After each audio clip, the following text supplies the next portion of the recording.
Hey, what's up, everybody? This is your boy. This is TeaRon, and you are listening to another episode of the Ubiquitous Blacks podcast. And y'all, sometimes I say I'm excited and shit, but I'm legit excited because I have someone who is so important to me because you meet people and you instantly have like an attachment, or you instantly like click. This is one of those people that I'm just like so excited. We had to reschedule a bit. People be busy, but we finally doing this, and I want you all to be introduced to my friend, the lovely Sadiddy. Sadiddy, introduce yourself to the people and tell them about what you do. Hey everybody, hey Ubiquitous Blacks. I want to thank TeaRon for introducing me like I'm the heavyweight champ of the America. Definitely. But yes, I'm Sadiddy, aka Seidaha. That's what I was born as, and I am one of your hopefully favorite celebrity stylists. Talk to me about let's go right into it. We're gonna knock it out. We're gonna lean into it heavy. So if you all don't know, Sadiddy here is a would you use the moniker celebrity hairstylist? I think so. I think you should. Definitely. People say Well, you kind of popular in your own right. So maybe is it like would you say celebrity hairstylist is when people say that phrase, do they mean a stylist that styles celebrities, or is it someone that's a celebrity and also a stylist? I never understood that. That's a really good question. So what I would say is a celebrity stylist is both. You style celebrities, and with you styling celebrities, everybody considers you a celebrity. I can't get over when I was living in Los Angeles and when I was styling some of the hottest rappers and on Instagram. You could run your resume a little bit. You could throw out some of your work. Who have you worked with? So I've worked with my first really big star that I want to say I worked with was Malaysia Pargo from Basketball Wives. She is as sweet as pie. Then I went off and started working with Rosa Costa. The list was on Vanessa Bell Calloway, Amber Rose, Black China. I had people like Cash Doll, Hennessy Carolina, Steph London hit me up to do their hair. Tommy from Love and Hip Hop. Just, it went crazy. I don't know what kind of juju was going on in the world at the time. But they came at me from nowhere, and I was happy. I was pleased. I was excited. It was a first for me. For that big like rush to come in, because I literally started doing hair. I did hair, maybe I started in 2015. I went to cosmetology school first at Santa Monica College because I just said, you know what, I'm gonna achieve a goal. And I had my daughter, and what ended up happening is I was taking care of her, so I put my whole life on hold for about 4 years. It was not about Sadiddy. I know everything that looks like it's about Sadiddy now, Sadiddy this, Sadiddy but trust and believe, it was not about me. Everything about me was poured into my daughter, and it felt good. I didn't feel like I was missing out on anything. I was just so happy for her and having her, even though situations wasn't the best, but I made it the best. And then we ended up enjoying that little celebrity lifestyle together. She was happy, I was happy. It was just a good time. How did you? So you studied at Santa Monica. So you did cosmetology there, right? Or you did, well, is that what you call it? Cosmetology? Okay, so you did that there. How did you get to way over to Santa Monica? Because you're an East Coast girl, right? So, you're from New York, yeah? It depends on where you say from, because technically I was born in Los Angeles, California. I didn't know that. I was born in Los Angeles, Torrance to be exact. That's the city. It's right there next to Hawthorne. But I was raised in Brooklyn since I'm 10 months. So it's like So you definitely from Brooklyn. Well, this is the thing. I'm from Brooklyn, but I would go and visit California every other summer. So I was always half and half. When I would come back from Cali to New York, they were like, "You talking like a white girl?" I said, say that. You talking like a vanilla. I'm like, look, this is my Disney Channel voice. And to be honest, I have so much demographics. You know, like how people could speak different languages. I could speak different dialects. I'll hit you with some Jamaican. I'll hit you with some Stacey Dash. I'll hit you with some. You know what though? And that's how I know really at heart you got to be a New York girl, because people in New York, I notice, do that. People naturally will do that and not even know that they do it. Honestly, I remember living in Brooklyn. There was a lady that I knew. She would just basically code switch depending on who she was talking to all the time. But she was like Brooklyn down, like that was her real accent. But she'd meet somebody and she'd be like, "Hey, mama, how you doing?" And I'm like, "Wait a minute, what is this?" But then she would switch right back. So that's some East Coast stuff, because there's so many cultures in New York. There's so many things. So you end up picking up a little bit of all of it. So I don't know. And the listeners might be like, "No, you sound very, very much New York." Period. You know why? Because I'm talking to somebody that I'm comfortable with when I talk. But you know what? Every version and aspect of me is me. That's who I am. You understand? If I don't really mess with somebody, if I don't really fuck with somebody, I'm gonna just stay to myself. Or I'm always still be polite, but I'm not gonna really engage so much with you. So I know a lot of the times people feel like sometimes I'm being fake with them. But they don't even know that's just me. I'm multifaceted. I'm not just one tone. This is how I feel comfortable, but not everybody accepts it. Sometimes people judge you based off of how you talk or your accent, because they say, "Okay, well, you're not from a good place, so you ain't shit, or you not worth it." So that's when sometimes I gotta let people know, like, okay, yeah, I'm from Brooklyn. I love everything about Brooklyn. I love the hood. I love just the whole culture. But I also know how to keep it cute as well. So when you first got into styling, did you always have it in the back of your head, like, I'm gonna like do like some stars hair, like I'm gonna go into that industry? Or was it more so like happenstance? Did you plan that part out, do you think? Absolutely not. I was just literally wanting to accomplish a goal of mine that I kind of put on the back burner because I was going through some stuff. So I definitely did not think, I wasn't thinking, "Oh, I want to do celebrity hair." I just knew that I wanted to do something that I set my mind to. And that's what I did. But the fact that I just wanted to be a hairstylist. And the fact that I got people trusting me, millionaires trusting me with their hair, looking at me to style them, because they're looking for me to make them look like $1 million. Because you can have $1 million and not look like you got $1 million. But the girl that don't got $1 million is making these people with $1 million look like $1 million.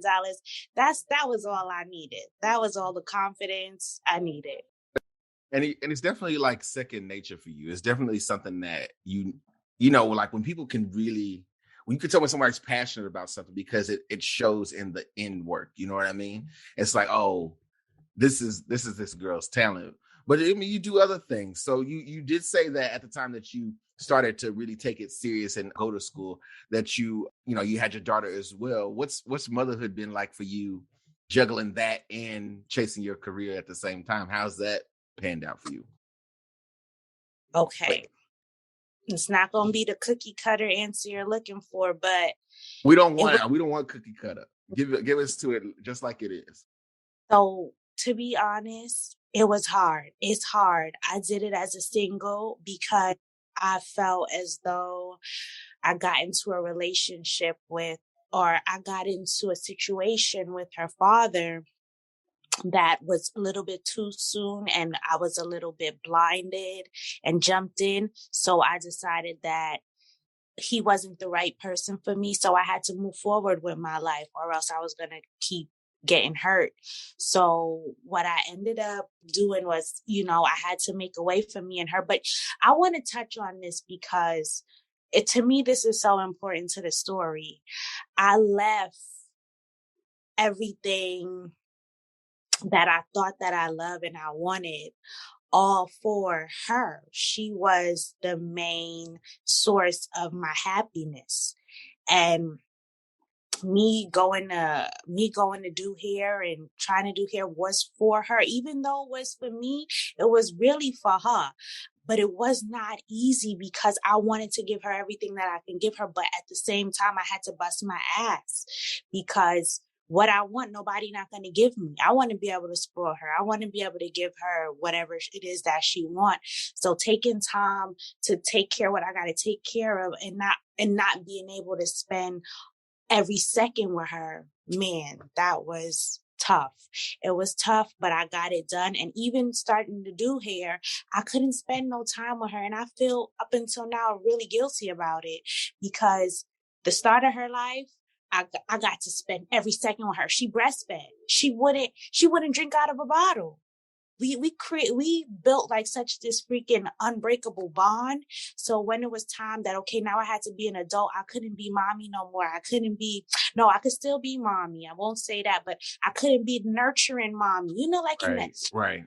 You ever watch like Animal Planet and you ever seen like a little monkey, go into their dad and the dad push the monkey and then the monkey, man, that's what mothering is like for me. It's just, it's the best. I would say the best feeling I ever had in life is being her mom. Love it. I love it. I love it. I love it. I love it. That's good. That's I think that's awesome because I do feel like you as a parent, you're always gonna have to be making those sacrifices. That's something that's always gonna come up. And some of them seem so difficult. And then, working with different celebrities and people who are parents and people who are in that industry, I've seen so many parents be like long distance parents. Like I've been around people who have these huge families or they have children and it's like, you never get used to that. But the sacrifices, I feel like the bigger the sacrifice, the bigger the reward. And it's just a matter of tying everything in together. There's that fine line that comes up, and you probably thought about this too, where you get worried. It's like, will she resent me for not being there on this day? You know what I mean? Or will my kid be upset with me that I couldn't make it to this? Those will always come up. But I think that finding a healthy balance as a kid gets older, they'll be like, okay, mama was out there doing her thing. That's what that was. You know what I mean? So you end up like finding the thing. It's like, okay, I appreciate that. I really love that. So I want to say, I follow you on Instagram, as you know, of course. And I do recall recently you and the baby going and taking a trip to Jamaica. Talk to me about this trip to Jamaica. But also, we were talking before, you got to tell me about these Jamaican roots that you have, because that's a part I didn't even know. But now when I sit back, I'm like, you know what? That is a unique name. And I felt like, I was like, no, wait a minute. Now it's making sense. It's tying together. But tell me, like, so you said both your parents are from Jamaica? Yeah? Yeah, they're both from Jamaica. They from Kingston, Jamaica. The hood, I call it the hood because where they grew up, well, it's where my mom grew up. It's very similar to like project housing. It's a scheme, even though, yeah, it's the hood. So first of all, Jamaica is already like a third world country. So it's very, very backed up with on technology. We still in the stone ages, but what Jamaica does offer, despite it being so small and not being the most richest country, what it does have is it has a lot of love. It has a lot of culture, soul, vibes. When I tell you, when you get off the plane going to Jamaica and you land on that soil, it's like a weight has been lifted off your shoulders. Like anything that you ever worried about, you stressing about, any anxiety, gone with the wind. Kenya Moore, period. I need that. I need that. Everybody that I know that has visited Jamaica to whatever degree, whether they just go and they stay on a resort or whether they just go and like have family, whatever. Everybody, I've never heard one bad like experience. I have never heard anybody be like, "Oh yeah, I went to Jamaica. It was okay." Never ever gotten that. I've never gotten that. You hear about other places, but I've never heard that anybody say that. I definitely want to go. I definitely want to go with you. When you go again, I gotta go. I have to visit that place. I do. You have to take me. I would love for you to visit. I feel like I'm all Jamaican out for right now. Of But course. I would love to go with my friends such as you and people with some good vibes, because I feel like everybody deserves to feel that feeling. I'm telling you, man. I want to say that I am glad that I have another culture to look forward to, because what people don't understand is when you only know one thing, your mind be limited. You don't, so to know that there's another way of doing things, another way of life, another way aside from what we know, is always a good thing to experience. Definitely. I think it's so important, especially for African Americans, because a lot of people don't have those ties to somewhere else. And I find that when that happens, or when you don't explore, you don't feel attached to anything, that there's something about you that just doesn't get filled up. I that's how I feel, and that's for most African Americans. That's the experience. In your case, you are a child of immigrants, right? So you have something that you can attach to directly, and I think that's so dope. And we have to like really embrace like our friends and those people we know that happen to have like connections to other places, because you get like these pieces of you that maybe just somewhere in your blood, somewhere in your DNA. You go somewhere else, you're like, I think this is where I'm supposed to be. I have friends who are trying to like plan trips to like to go to like Nigeria and go to Ghana and go to all these other places. I'm like, I gotta go. I got to go because like I gotta feel that same thing you're talking about, like feeling that feeling of having a connection to something, or having your feet on this soil that's like, okay, all this, you know, shit that happens in America, all this racial shit that goes on, that shit that like has you living your life in a defensive stance all the time because you're always waiting for something to happen or something to pop off, because it's just how you come up. I want to get to a place where I'm like, okay, I can chill out. I ain't got to worry about a Karen bothering me today. I can chill out. That's what I want. I need that. It is. That's what Jamaica is. A lot of countries, such as Mexico, those, small Caribbean islands, it's a place you just chill. You be yourself. You live. You have fun. You enjoy yourself. You don't got to worry too much about bills and how you gonna survive. Really, everybody has survival, but they're mostly focused on just enjoying their lives.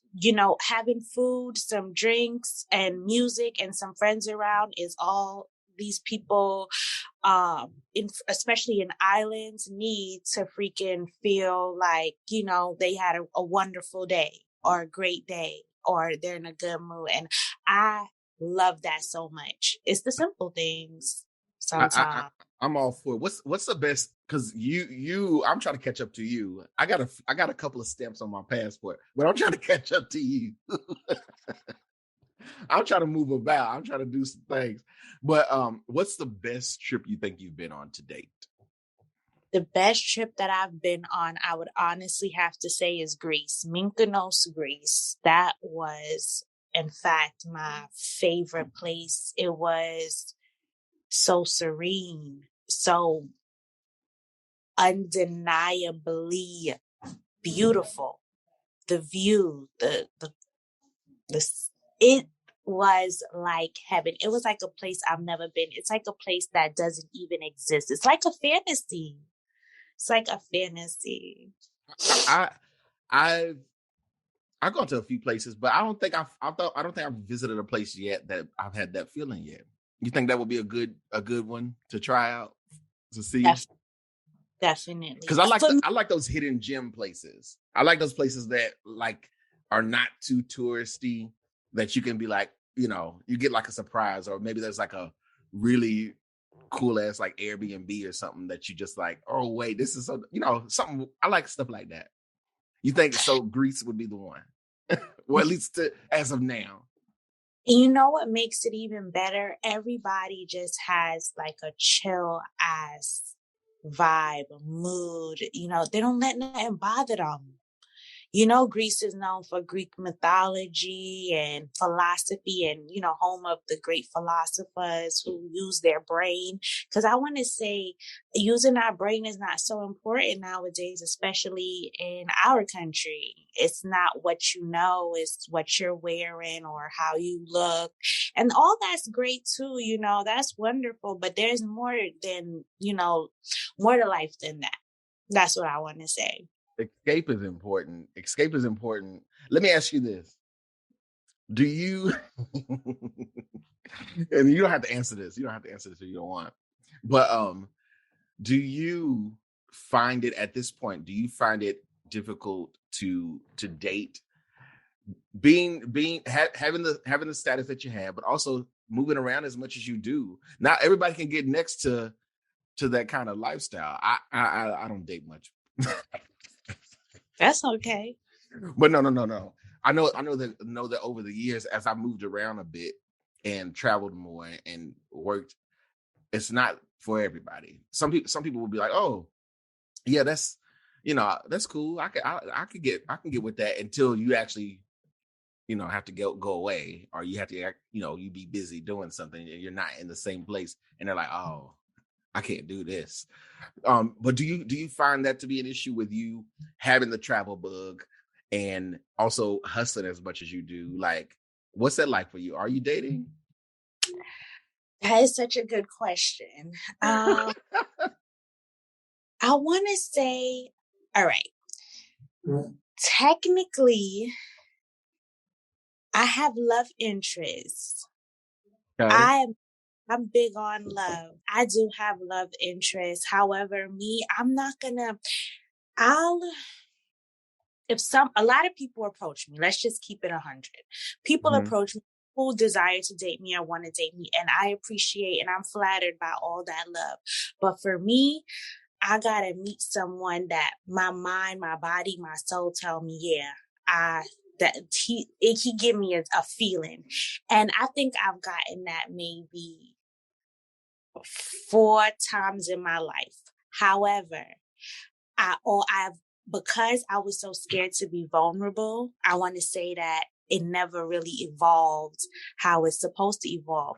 But now, because I'm learning that, I didn't know that then. I was always in my head, well, no, I got to be the one that is the most important person in the relationship, and they need to fight for me, and I'm learning that that's not what love is about. So I feel like I've missed out on a lot of love opportunities. Well, long-term love opportunities because I was so in my head about that. But now I want to say that I definitely am embracing it. And I love someone, and there's people who love me, and I'm learning how to figure out what I want and pick and go for that. If that makes sense. That was a nice, safe answer. It was eloquent, though. I like that. But I do love someone. It's definitely something that I want to keep pursuing and keep Lord, I got yeah. you. You're open to it, and that's growth. That's good. That's good. That's all you can be, is open to it. Oh goodness. Now listen, guys. So Sadiddy is a busybody. She's busy right now, and I won't keep you for too long. But what I do want to go into is, I want you to just tell people what you have planned for the future. What are your future plans? What are you working on? What can people expect to see from you? And also, where can they find you? Okay. Well, first, you can find me on Instagram at Sadiddy Style, SADIDDYSTYLE. And then I have my hair page, Blondes of Brooklyn, who has been sponsored by Yandy Smith, amazing bomb TV personality from Love and Hip Hop. Right now, I want to say that at first I was working on building a really successful business. But what I learned and I read on Instagram, and I'm gonna just leave it with this, is that they say in order to get wealth and success, which is ultimately what everybody wants. I ain't gonna lie, I want it too, but you gotta focus on love first. And I know people say put the other two first and then love, but without love, you can't welcome in success or wealth. You're gonna be closed off. You can only have, if you choose wealth or success before love, you're going to either have just that. But once you have love, everything else follows. Everything falls into place. So that's what I'm working on. I'm working on being a better me, a better friend, a better mom, a better girlfriend, a better employee, a better helper, a better humanitarian, all that good stuff. So what you'll see is me working on me. I love it. I love it. And as you all know, as we sign out here, you know how you can reach us. You can reach us at ubiquitousblacks@gmail.com. You can send us your questions, stories, submissions, whatever you want, and we'll read it on the program. All right. So as we go out here, remember, whether you are Black, and I want to give a huge shout out to being Black in Barbados. And whether you want to be Black in Brooklyn. Remember, we are Black everywhere. Period. One time for Ubiquitous Blacks. TeaRon, what's up? Holla at your girl. Follow me on Instagram.